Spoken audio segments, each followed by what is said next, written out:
This week's G7 summit in Alberta included a high-stakes meeting between the Prime Minister and the U.S. President. It marks the first time Trump has visited Canada since he began claiming he wanted to make our country the 51st state, and since igniting a trade war between our two nations. Joining me now is Turnbull. She is a professor of political science at Dalhousie University. Good morning to you, Lori. We got to get right into it. Got a bunch of questions for you. Okay, so Canada and the U.S. say they will strike a deal on trade within the next 30 days. What's your reaction to what came out of that meeting yesterday? Well, it was better than the last time Trump came for a G7 meeting. He managed to get out without throwing a temper tantrum of any kind. He didn't call anybody any names. He said that he seemed to be very warm to Mark Carney and to Canada as a host. He said he wanted to do a deal. And he says he's still a tariff guy, but still thinks that there's something to be worked out here, that he doesn't see a problem with making a deal. I don't know what that's going to look like, to be honest. If he's going to stick with the tariffs, what could we do that would offset that? And what sector would that apply to? I think this is going to be very complicated to work out. I mean, if it's 50% tariffs on steel and aluminum, where do we go from there if he's going to keep that? So if he's a tariff guy, will he take them down a bit? I mean, they've been talking about this for a while. The G7 was just kind of the public moment, to be honest, but the two teams have been going back and forth for a long time now.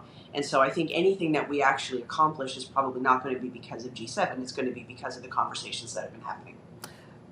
Over the past 24 hours at the G7, Prime Minister Mark Carney was heaping compliment after compliment on U.S. President Donald Trump. Do you feel that that was sincere or strategic? I think that Mark Carney is a very strategic guy. And it's not necessarily that he would put too fine on a point on it that it's not sincere. I don't think it's so much that. I think it's more that he knows how Donald Trump is motivated. And I think Carney knows that he wants to keep Trump in a space where anytime Trump wants to show up to do a deal, Carney wants to keep that avenue open to him.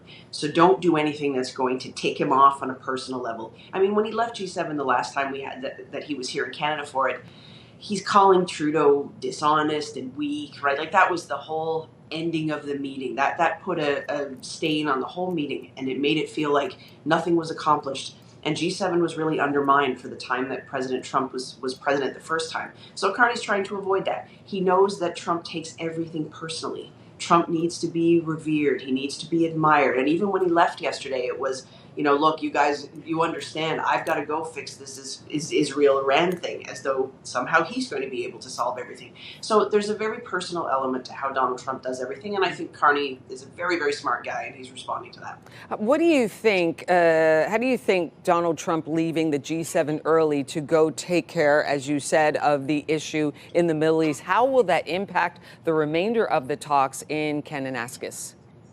It takes away a lot of the potential uncertainty and unpredictability. Nobody has to worry anymore. I mean, he could always pick up his phone and start tweeting again, I guess. But I don't think that, I think there's a sense that he's such a major presence in the room, and people are worried that he's going to say something or do something that throws everything off. Now they don't have to worry about that so much.